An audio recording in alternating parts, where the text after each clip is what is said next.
व्यासपीठावरती उपस्थित दादा निरंजन मालक, अरुण भाऊ, रमेश बारसीचे प्रतिनिधी म्हणून सगळ्यांचे माजी नगराध्यक्ष अण्णा, सर्व वैरागचे प्रतिनिधी म्हणून आनंदित केले आणि आमचे जबार बापू माजी सभापती कुरकुटे दादा, उपस्थित सर्व एस.के. पाटील, सर्व व्यासपीठावरील नेते मंडळी, मित्रांनो, आता थोडं माफ करा जरा, आदरणीय माझे पूर्ववर्य सर, समोर बसलेली सर्व वडीलधारी मंडळी, तरुण मित्र बांधवांनो आणि ज्यांच्या विजयाकरता आपण या ठिकाणी उपस्थित झालेले अशा आपल्या सर्वांच्या भगिनी आदरणीय अर्चनाताई पाटील, उपस्थित सर्व पत्रकार बांधव, आज या ठिकाणी मित्रांनो माझ्या अगोदर ही सगळ्यांनी भाषण या ठिकाणी केली, सावळे सरांनी केली, दादानी, निरंजन मालकांनी,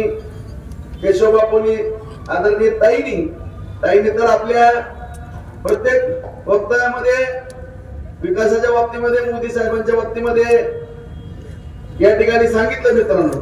परंतु आज या ठिकाणी या वैरागच्या विजय सभेच्या निमित्तानं मी या ठिकाणी आपल्याला सांगू इच्छितो की ही निवडणूक कुठलीही ग्रामपंचायतची नाही, नगरपंचायतची नाही किंवा जिल्हा परिषद पंचायत समितीची मित्रांनो नाही आणि मुळातच विधानसभेची सुद्धा नाही.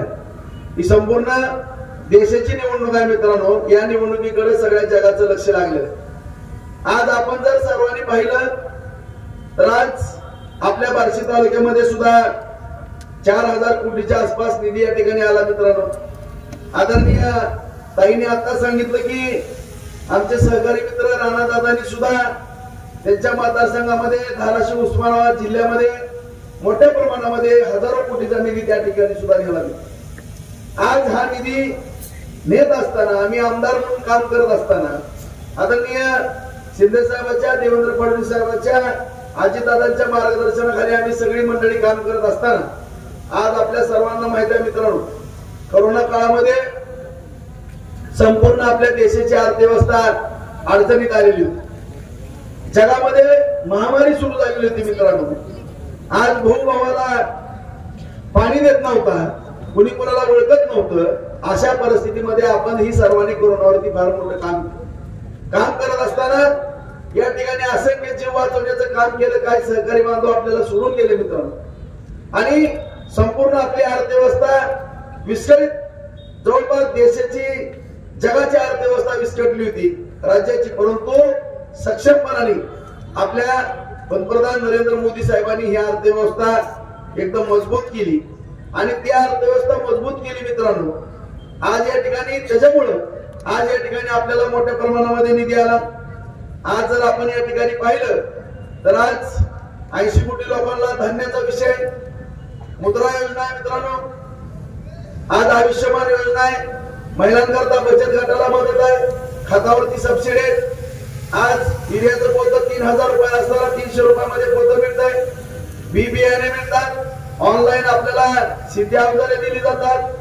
आज या ठिकाणी नॅशनल हायवेची कामं मोठ्या प्रमाणामध्ये केलेली आहेत, रेल्वेची कामं मोठ्या प्रमाणामध्ये केलेली आहेत, नवीन रेल्वे स्टेशन केलेले आहेत, वंदे भारत सारख्या जवळपास 50हून अधिक गाड्या देशाला समर्पित केलेल्या आहेत. आज या ठिकाणी सर्व विमानतळ किंवा गडकरी साहेबांच्या माध्यमातून एवढे नॅशनल हायवे मित्रांनो केलेले. आज बार्शीमध्ये सुद्धा आपण पाहतो की जवळपास 700 कोटी रुपयाची उपसा सिंचन योजना मंजूर झाली मित्रांनो. 350 कोटी रुपयाच्या निविदा निघाल्या, त्याचं काम युद्ध पातळीवरती चालू आहे. 70 ते 80% त्याचं काम पूर्ण होत आलेलं. आज येणाऱ्या 1 वर्षाच्या आत सर्व शेतकरी बांधवांच्या शेतामध्ये 12,550 हेक्टरवरती पाणी जाणार आहे. आज त्या ठिकाणी तिसरा टप्पाही आपण मंजुरीच्या प्रतीक्षेत आहे. 6000 हेक्टर जमीन आपण नव्याने त्या ठिकाणी भिजवतोय. तावडीच्या तळ्यातनं डाळे पिंपळगाव धरणामध्ये पाणी आणून भोगवतीमध्ये पण पाणी घेतो मित्रांनो. त्याचबरोबर बार्शी नगरपालिकेला 296 कोटी रुपये मिळाले. आज या ठिकाणी हा सोलापूर रस्ता आपल्याला 200 कोटी रुपये मिळाले मित्रांनो. धाराशिव रस्त्याला 150 कोटी रुपये मिळाले, तोही रस्ता झाला. लातूर रस्त्याला 150 पासून टेंभुर्णीपर्यंत 140 कोटीचा निधी मिळाला, तोही रस्ता जवळपास पूर्ण होत आलेला आहे. आज आपला सर्वांचा आराध्य दैवत आई तुळजाभवानीच्या चरणी त्या ठिकाणी 376 कोटीचा रस्ता मंजूर झाला, त्याच्या निविदा निघालेले. संपूर्ण ग्रामीण भागातील जवळपास मुख्यमंत्री सडक योजना, पंतप्रधान सडक योजना, पीडब्ल्यूडी असेल 3054 5054 सर्व स्तरातील जेवढेही रस्ते असतील ग्रामीण रस्त्याला पीडब्ल्यूडीचा निधी मित्रांनो 450 ते 450 कोटी रुपयाचा निधी या ठिकाणी आलेला आहे. सगळ्या तालुक्यामध्ये आपण रस्त्याचं जाळं या ठिकाणी विणतोय. संपूर्ण काम या ठिकाणी करत असताना उपसा सिंचन योजना आहे, 37 साठवण तलाव आणलेले, 35 साठवण तलावाची कामं त्या ठिकाणी मित्रांनो चालू आहेत. आज लाडोळ्याचा साठवण तलाव बघा, त्याचबरोबर पांढरीचा साठवण तलाव त्या ठिकाणी बघा, संगमनेरचा साठवण तलाव पूर्ण झाले आहेत. काही कामं इकडे रातंजन असेल, सुर्डी असेल, मालेगाव असेल, गौडगाव असेल, तांबेवाडी असेल, या सगळ्या गावागावामध्ये आपण साठवण तलाव दिलेत. आणखीनही भविष्य काळामध्ये आपण मोठ्या प्रमाणामध्ये साठवण तलाव या ठिकाणी दिलेत. अशा रीतीनं ज्या आदरणीय नानांचं, ओंकार मालकांचं, या भागातील सर्व डोऱ्यांना आदरणीय तुळशीदादा गोखरे गुरुजी, त्याचबरोबर गरड गुरुजी, या सर्वांचं स्वप्न होतं दादांचं वगैरे डोऱ्यांनांचं, या सगळ्यांचं या भागाला पाणी मिळालं पाहिजे, या भागाचा विकास झाला पाहिजे, सीना भगवती कालवा झाला पाहिजे मित्रांनो. परंतु उपसा सिंचन योजना नव्यानं मंजूर करायचं थांबल्यानंतर इरल्याला मी स्वतः बैठक घेतली. त्या बैठकीनंतर रस्तापूरचा भाग असेल, गुळकुळी, तुर्कपिंपरी, मालवंडी, या संपूर्ण भागामध्ये आज त्या ठिकाणी उजनीचं पाणी आणण्याचं त्या ठिकाणी काम केलेलं आहे, त्याची कामं सुद्धा चालू आहेत. आज जर आपण जाऊन पाहिलं कोरपळे वगैरे भागामध्ये सगळे पाईपलाईन टाकण्याचे काम चालू आहेत मित्रांनो. ढाळे पिंपळगावच्या धरणामध्ये पाणी आल्यावर नंतर भोगावतीमध्ये पाणी येणार आहे, भोगावतीमध्ये पाणी आल्यानंतर इरल्यापर्यंत ते पाणी जाणार आहे. त्याचबरोबर मुंडेगाव वगैरे सगळा परिसर हा वैरागचा सगळा पूर्ण मॉडर्न असलेला भाग त्या ठिकाणी बागायती क्षेत्र त्या ठिकाणी होणार आहे. आणि हे बागायती क्षेत्र या ठिकाणी झाल्यानंतर मित्रांनो आज इंद्रेश्वर कारखाना थोडा अडचणीमध्ये आला होता, त्या कारखान्याला सुद्धा माननीय फडणवीस साहेबांनी मदत केली. त्या ठिकाणी हर्षवर्धन भाऊचा कारखाना अत्यंत चांगल्या पद्धतीने चालतो मित्रांनो.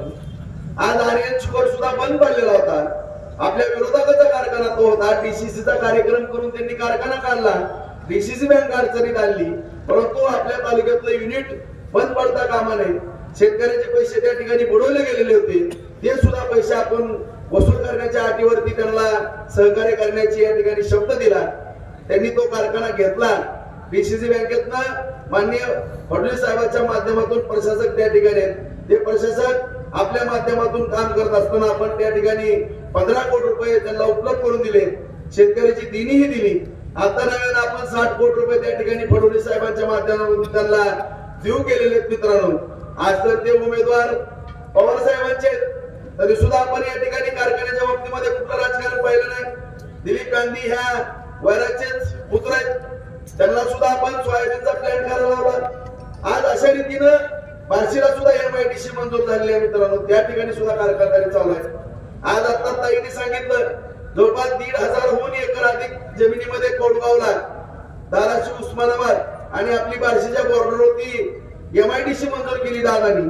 त्या ठिकाणी सुद्धा टेक्सटाईल पार्क या ठिकाणी एक माननीय पंतप्रधान नरेंद्र मोदी साहेबांच्या मार्गदर्शनाखाली दादा त्या ठिकाणी टेक्सटाईल पार्कच्या प्रयत्नामध्ये त्या ठिकाणी सुद्धा 8-10 हजार तरुणांना त्या ठिकाणी रोजगार मिळणार आहे. अशा रीतीनं एका बाजूला पाणी असेल, तरुणांना काम मिळण्याचा विषय असेल, रोजगार मिळण्याचा विषय असेल, पोटा पाण्याचा विषय असेल, दळणवळणाची साधनं निर्माण करण्याचा विषय असेल मित्रांनो, आणि हा विषय आपण घेऊन एका बाजूला काम करतो, दुसऱ्या बाजूला टिंगल टवाळी या ठिकाणी केली जाते. आज आपण मगाशी मी म्हणलं मी कधी भाषा माझी घसरून देत नव्हतो, पण आता थोडा आमची पण जीभ घसरल्याशिवाय आम्हालाही पर्याय राहिलेला नाही असं दिसतंय. कारण या ठिकाणी काम करत असताना मी दादानी आता सांगितलं भाषणाने ताई मदत करतो म्हणाले या ठिकाणी. आज मित्रांनो निश्चितपणाने मी वैराग मधील माझ्या सर्व जनता जनार्दनाला, मतदार बंधू भगिनींना, माझ्या सर्व पदाधिकाऱ्यांना, सरपंच, चेअरमन, सदस्य, ग्रामपंचायत सदस्य, गावगावचे प्रमुख पदाधिकारी किंवा जनता जनार्दन या ठिकाणी उपस्थित आहे मित्रांनो. या शहरातले सुद्धा सगळे व्यापारी या ठिकाणी ऐकतात.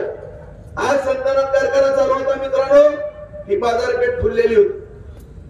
आज या ठिकाणी प्रचंड मोठा अर्थकरण या ठिकाणी वैरागमध्ये होतो, परंतु पुराच्या डांबऱ्या पायानं हा कारखाना बंद पडला, ह्या गोष्टी सुद्धा या ठिकाणी आठवणीत आणणं गरजेचं। आणि तो कारखाना जर चालू करायचा असेल तर या ठिकाणी माझी नम्रतेची विनंती आहे की आज आपण अर्चनाताईला या भागातून कमीत कमी 20 ते 25 हजाराचं मताधिक्य देणं गरजेचं, जेणेकरून तुमच्या लोकप्रतिनिधीला त्या ठिकाणी ताटमानेने जाऊन त्या ठिकाणी या तालुक्याचा प्रश्न मांडता यावा, त्या दृष्टिकोनातून आपल्याला या ठिकाणी मताधिक्य देणं गरजेचं। आज जर मित्रांनो थोडंफार मताधिक्य कमी मिळालं, आम्ही कुठल्या तोंडाने त्या ठिकाणी जाणार आहे? तुम्ही सांगा या ठिकाणी। आज शाबासकीची थाप कधी मिळते? कोणी असू द्या की चांगलं काम केलं ना, आज आपल्याला चांगलं काम करावं लागणार आहे। या ठिकाणी 4 दिवस राहिलेले, 4, 5, 6, 7 तारीख, 7 तारखेच्या 5 वाजेपर्यंत मित्रांनो जसा युद्धाचा पवित्र आपण घेतो तसा पवित्र घ्यायचा ही माझी तुम्हाला सगळ्याला विनंती आहे। अजिबात कोणी सुद्धा ढिल्लं पडायचं नाही। प्रत्येक कार्यकर्त्यांनी जीवाचं रान करून पाठपुणे मत आणून या ठिकाणी ही निवडणूक आपण गांभीर्याने घ्यायची, कारण ही निवडणूक आपल्या सर्वांच्या भवितव्याची निवडणूक आहे मित्रांनो, ही साधी सुधी निवडणूक नाही। गेले 25-30 वर्ष झालं आपल्या या तालुक्याची वाया गेलेले, 25-30 वर्ष झालं या ठिकाणी आपल्या जुन्या जाणत्या माणसाला या ठिकाणी अडचणीत आणण्याचा प्रयत्न केलाय। गावोगावी भांडणं लावणं, कुठलाही उद्योग नाही, धंदा नाही, विकास नाही, गावात निधी नाही, गावातले रस्ते नाहीत, पाणी पुरवठा योजना नाहीत, कुठल्याही योजना या ठिकाणी या वैराग भागामध्ये तर नव्हत्या। वैरागला तर त्यांनी शत्रू मानलं होतं काय की मला काय माहित नाही, फक्त ती यायचे निरंजन मालक आमच्या दादाकडे काय नाही, पण तुमच्या सगळ्या पार्टी द्यायची, फक्त जे आम्हाला येत असतील बघा, कधी निधी द्यायला आले नाही। परंतु तुम्ही सुद्धा राष्ट्रवादीतनं निवडणूक लढवली मालक, सगळ्या वैरागकरांना माहित आहे। दादा आम्ही एका बाजूला निवडणूक लढवत होतो, मालक एका बाजूला निवडणूक लढवत होतो, एवढी हातीतटीची निवडणूक त्या ठिकाणी झाली। परंतु निवडणूक झाल्यानंतर 12 कोटी रुपयाचा निधी या नगर परिषदेला या ठिकाणी दिला मित्रांनो, कधी राजकारण माझ्यासारख्या कार्यकर्त्याने आणलं आणि मी आणणार पण करत पण नाही। मी मागं पण सांगितलं की मतदान झालं की तुम्ही विसरून जावा, दुसऱ्या दिवशी आपल्या विकासाला त्या ठिकाणी लागा। ग्रामपंचायतीमध्ये सुद्धा कुठलंही एक गाव सोडलेलं नाही ज्या गावाला 2 कोटीपासून 15 कोटीपर्यंतचा निधी दिला नाही। प्रत्येक गावामध्ये आपण निधी देतो, तेवढा आपला लाड केला जातो। आपल्या पंतप्रधानांनी जेवढी आपली आर्थिक व्यवस्था, आर्थिक स्थिती मजबूत ठेवलेली आहे, त्यांच्या मार्गदर्शनाखाली एकनाथ शिंदे साहेब आणि फडणवीस साहेब तर आपल्याला बेरडचे कमवूनच आहेत मित्रांनो, कधीच त्यांनी आपल्याला अडवलेलं नाही। त्याबरोबर आता अजितदादा आहेत आपल्याला, अशा रीतीनं संपूर्ण तालुकाभर आपण या ठिकाणी विकास करत असताना मित्रांनो या ठिकाणी कारखाना सुद्धा चालू होणं गरजेचं। आज या ठिकाणी 2.25 एकर जमीन आहे कारखान्याची, त्यातली 75 एकर जमीन कारखान्याला बाद झाली मित्रांनो। 150 एकर जमीन या ठिकाणी आपण MIDC ला द्यायची, 150 एकर जमीन आपण MIDC ला देणार आहोत मित्रांनो। आणि त्या ठिकाणी 5 गुंठे, 10 गुंठे, 20 गुंठे, 1 एकर 2 एकरचे प्लॉट पाडून आपल्या छोट्या मोठ्या उद्योजकाला त्या ठिकाणी देणार। काय शेतकरी कंपनी असतील, काय सुशिक्षित बेरोजगार असतील, त्यांना मुद्रा योजना असेल, अण्णासाहेब पाटील महामंडळ असेल, या सगळ्यातनं लोन देऊन त्या ठिकाणी छोटे मोठे उद्योग उभा राहतील। आपल्या तालुक्यातल्या या वैराग भागातल्या माझ्या तरुणांना रोजगार मिळणार आहे मित्रांनो। आज या ठिकाणी सत्तानाथ कारखाना चालू होईल, त्या ठिकाणी अर्थव्यवस्था वाढल, त्या वैरागची बाजारपेठ फुलल, 150 एकरामध्ये MIDC होईल मित्रांनो। MIDC ही शासकीय पार्ट आहे मित्रांनो।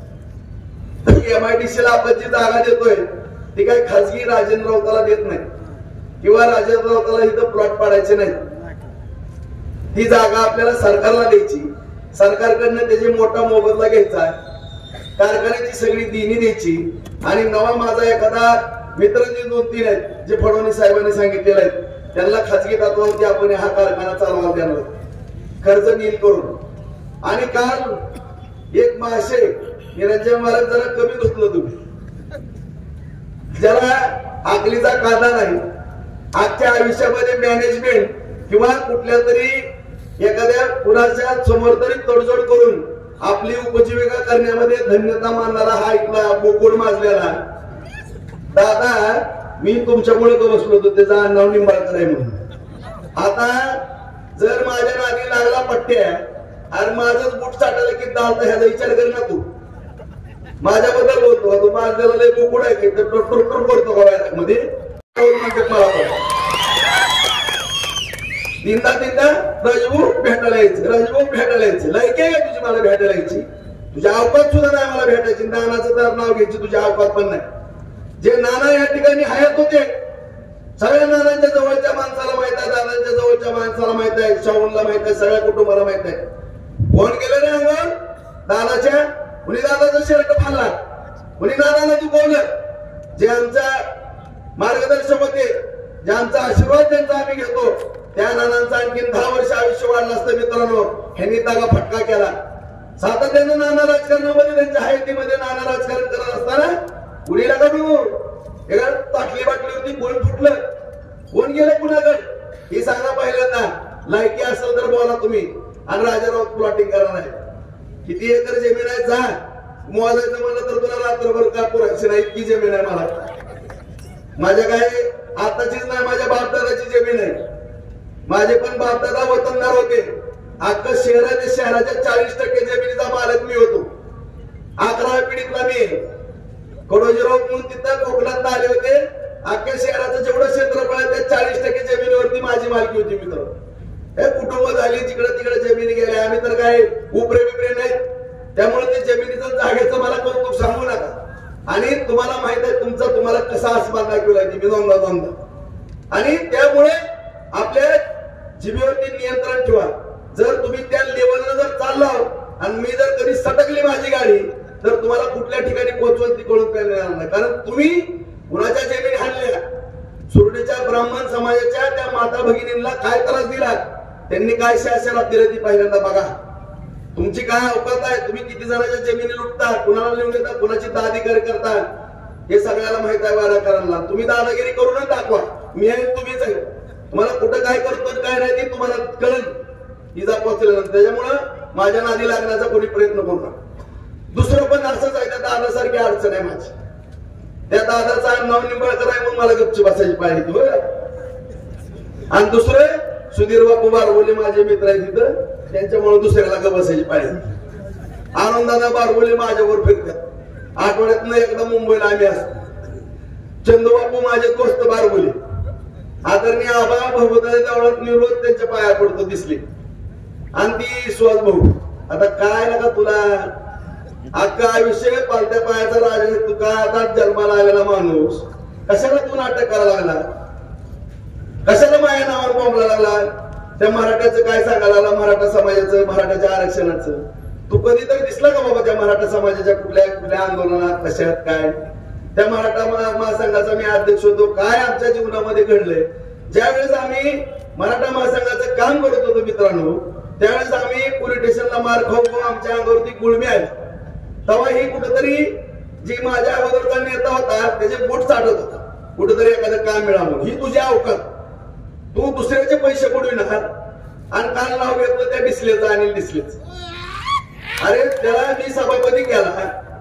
आणि जी आदरणीय नानांनी मला सांगितलं होतं, राजाभाऊ तुम्हाला माहित नाही म्हणले ह्याच्या नादी लागा नका, ही विचित्र माणसं आहेत, बरोबर घेऊ नका. दादाला माहित आहे, दादा साक्षीदार आहेत. कारण ही फक्त उद्योग व्यवसाय किंवा कॉन्ट्रॅक्ट साठी तुमच्याकडे येतील, तेवढा फायदा घेतील आणि दोन्हीकडे टाटा बायपाय करतील, आपल्या कार्यकर्त्याला त्रास देतील. ते झालं मित्रांनो. सभापती म्हणून तिथं बसवलं. ज्या पोरांनी त्यांना सभापती केलं आपल्या कार्यकर्त्यांनी, ज्यांनी जीवाचं रान केलं, त्यांची कामं करायची नाही आणि आधारात विरोधकाची कामं करायची. आज 150 कोटीची कामं दिली. चला त्याला बोलवून घ्या. बारबोली विश्वास बारबोलीला पण त्याला पण संतनाथ महाराज येत आहेत. 150 कोटीची कामं दिली मित्रांनो. त्या रुपयात मिंदा नाही, मी रुपयात निवडणुकीच्या पण नाही आणि कधी कुठल्या ह्याच्यामध्ये मिंदा नाही. मला मिंदा राहायची गरज पण नाही. आणि हे 15 वर्ष झालं कर्जबाजारी, 15 वर्ष झालं कर्जबाजारी. तुम्हाला सांगतो राजारावच्या अकाउंटवर नाही येऊन बघा. इंट्र्या मी 2-2 कोटी रुपयाच्या दिली, 1 नंबरच्या बिनव्याजी 14 महिन्यांची बँकेची जप्ती आल्यानंतर पैसे भरणारा राजेंद्र राऊत आहे. आता तुमची जप्ती आली, सोपं भरताना सांग मला. विश्वास भाऊला म्हणा तू पैसे भर म्हणा. त्या डिस्प्लेच्या घरावर जप्ती आल्यात. घराचा निलाव निघलाय, शेतीचा निलाव निघलाय, सगळ्या मशिनरीचा निलाव निघलाय. तुझ्यामध्ये जर हिंमत असेल ना, जवळ घेऊन तोही करतो. तू फक्त राजा राऊतांना जसे लिलाव थांबवले ना तसे लिलाव थांबण्याची तुमची मैत्री दाखवण्याची कोण आहे का ही पहिल्यांदा बघा, मग माझ्यावरती बोला. उचललीची लावली टाळायला नका नू. मी कुणामुळे का बसतोय? तुमचे भाऊ बंद माझ्या बरोबर आहेत, मी त्यांचा आदर करतो. आणि तुम्हाला असं वाटतंय का की माझं तोंड मला नाही किंवा मला बोलायला येत नाही किंवा मला जीभ नाही? अरे तुमचं काय उद्योग आहे? कुठं ठिकाणी काय केलं होतं काय नाही? जर एक एक कुठाने काढले ना धरणीमाय जागा द्यायची ना, धरणीमाय काय लायकीचे तर काय नाही. एक एक जर कार्यक्रम तुम्ही स्वतःहून अडचणीत येतात.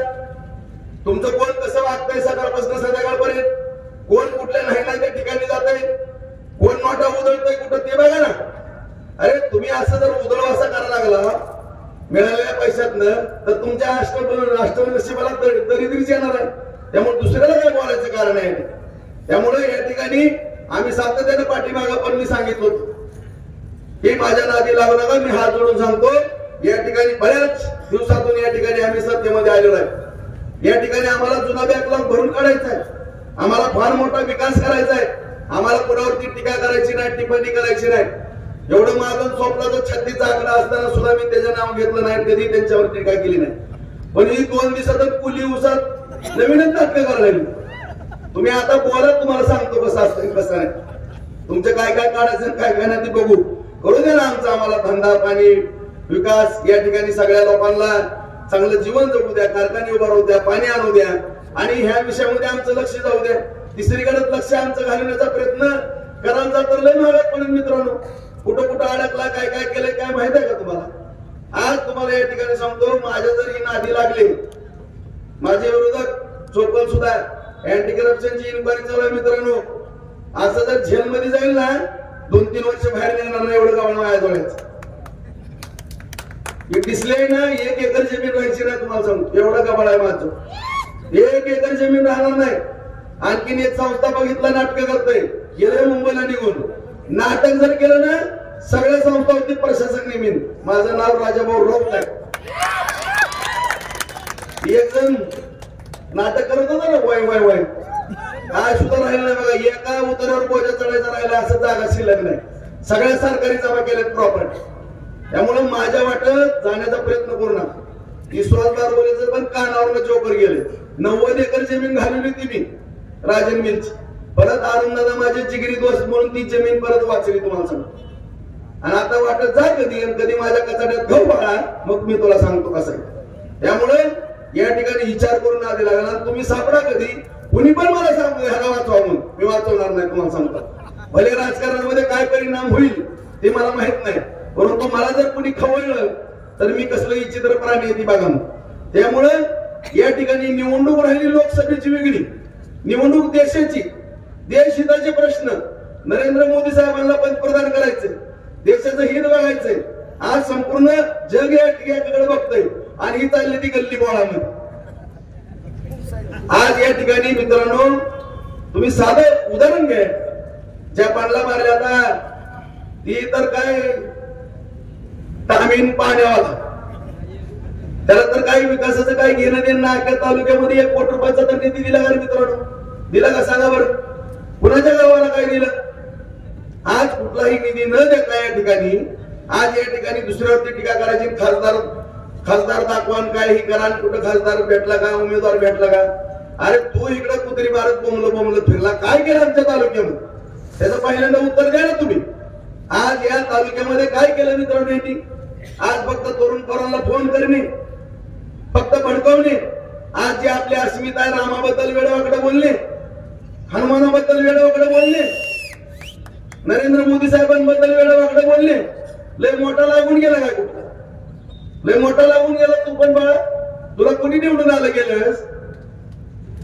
कुणाच्या जीवावर निवडून आला, कुणाच्या सभेवर निवडून आला? आणि या ठिकाणी उचलली जीप लावली टाळ्याला. तुम्ही विकास काय केला, निधी काय आणला, गावावरचे रस्ते केले का? ह्या सगळ्या या ठिकाणी गोष्टी बोलायच्या सोडून तिसरीकडे ती करते. परत विषय काढला जातो मराठा आरक्षणाचा. आज मित्रांनो पाठीमागं पण मी सांगितलं, आज छत्रपती शिवरायांचे आपण मावळे. आज सर्व जाती धर्माला बरोबर घेऊन आपल्याला काम करायचं मित्रांनो. आज या ठिकाणी मी मराठा महासंघामध्ये काम करतो. आपल्या सगळ्यांना माहिती आहे, अध्यक्ष होतो मराठा महासंघाचा. वयाच्या 16 वर्षी शाखा काढल्या. मी मला सांगितलं मी मार खाल्ला मरणाचा, त्यावेळेस कुठं होती सगळीच, आणि आता पुढे ती गाडी फिरत येते जरांगे पाटील साहेबांची. आणि या ठिकाणी मराठा समाजाच्या तरुणामध्ये कृषित वातावरण करण्याचा प्रयत्न या ठिकाणी केला जातो. परंतु आज मी आवडून माझ्या मराठा समाज बांधवाला पण सांगू इच्छितो मित्रांनो, की जे आरक्षणाचा विषय, आज अण्णासाहेब पाटील 82 साली आरक्षण मागितलं. त्यांनी सांगितलं की जर आरक्षण नाही मिळालं तर मी माझ्या जीवाचं बरं वाईट काहीतरी करून टाकीन. आत्महत्या केली, अण्णासाहेब पाटलांचा जीव गमावा लागला मित्रांनो. त्या सरकारमध्ये ही मोठी मोठी लोक होती, मंत्री संत्री अमुक तमुक, काय केलं. परंतु आज आमच्या जरांगे पाटलांच्या जीवाला कुठलाही धक्का न लागता या ठिकाणी ज्यावेळेस ते उपोषणाला बसले त्यावेळेस 1870 पासूनच्या नोंदी होत्या, त्या नोंदी कुठल्याही शासनाने हुडकल्या नाहीत. परंतु माननीय मुख्यमंत्री एकनाथ शिंदे साहेब, फडणवीस साहेब आणि अजितदादा या ठिकाणी हुडकण्याचे आदेश कलेक्टरला दिले मित्रांनो. ते सापडल्या गावामध्ये सगळेजण बघा, सगळ्या कुणबीच्या नोंदी सापडू लागल्या, सगळ्याला आरक्षण मिळायला लागले. आज जरांगे पाटलांबरोबर कोण भेटलं नाही, आम्ही पण भेटलो, आम्ही पण बसलो. आज या ठिकाणी तुम्हाला आवर्जून सांगू इच्छितो की या भागामध्ये तर एक वेगळंच वातावरण निर्माण केलं, जणू काय आम्ही कुठून पाकिस्तानामधनं झालो. आणि आम्ही पण छावे छत्रपतींचे, आम्ही पण मावळे. आज या ठिकाणी दादांचा सुद्धा व्हिडिओ बघा या ठिकाणी मित्रांनो. आज राणादादा सुद्धा या ठिकाणी भेटलेले, माझ्याजवळ व्हिडिओ आहे सगळा. मला दुपारी सगळं लाईव्ह झालेलं दादांचं पण, की दादा सुद्धा जरांगे पाटलांना भेटले आणि त्या ठिकाणी जरांगे पाटलांचा सत्कार केला. आणि सातत्यानं सगळ्याच लोकांनी, आज दादा असतील, मी असेल किंवा आम्ही सगळे आमदार असतील, सातत्याने या ठिकाणी त्यांच्या बाबा ज्या मागण्या येत असतं त्या मागण्याच्या बाबतीमध्ये कोणी विरोध केला. मुख्यमंत्री स्वतः त्या ठिकाणी वाशीला त्यांना भेटायला आले आणि सातत्यानं त्या गोष्टी करत असताना या ठिकाणी विनाकारण आपल्या मराठा समाज बांधवांना, तरुण मित्रांना त्या ठिकाणी भडकवायचं आणि कुठेतरी आरक्षणाचा मुद्दा काढायचा. आरक्षणाच्या बाबतीमध्ये मित्रांनो प्रत्येक समाजाची या ठिकाणी जी मागणी असती ती मागणी पूर्ण. आता बाई राणादादा आपले आणि जरांगे पाटील साहेब आहे का, आता काय दुश्मन आहे का कोण इथं. आता राणादादा पाटील काय मराठा समाजाचे दुश्मन आहेत, राजाभाऊ रोख मराठा समाजाचा दुश्मन आहे का, संतोष निंबाळकर कुंभकर इथं बसले ते आम्ही मराठा समाज दुश्मन आहेत का. जणू काय आम्ही पाकिस्तानी आणि म्हणजे आली कुठली तर काय कोणाच्या घरात जन्मलेली मला पण कळतच नाही. आणि ह्याला आता पुळ यायला लागले. आणि ज्यावेळेस मराठा महासंघ म्हणून आम्ही लढत होतो त्यावेळेस कुठे गेले होते सगळे, फक्त स्वार्थासाठी मित्रांनो नदीतनं तीर मारण्याचं काम या ठिकाणी चालू आहे. माझी या ठिकाणी माझ्या सर्व मराठा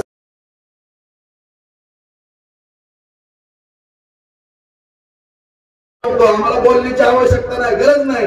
परंतु मी मला सांगितलं वाटा गेलं तर मी सोडणार पण नाही.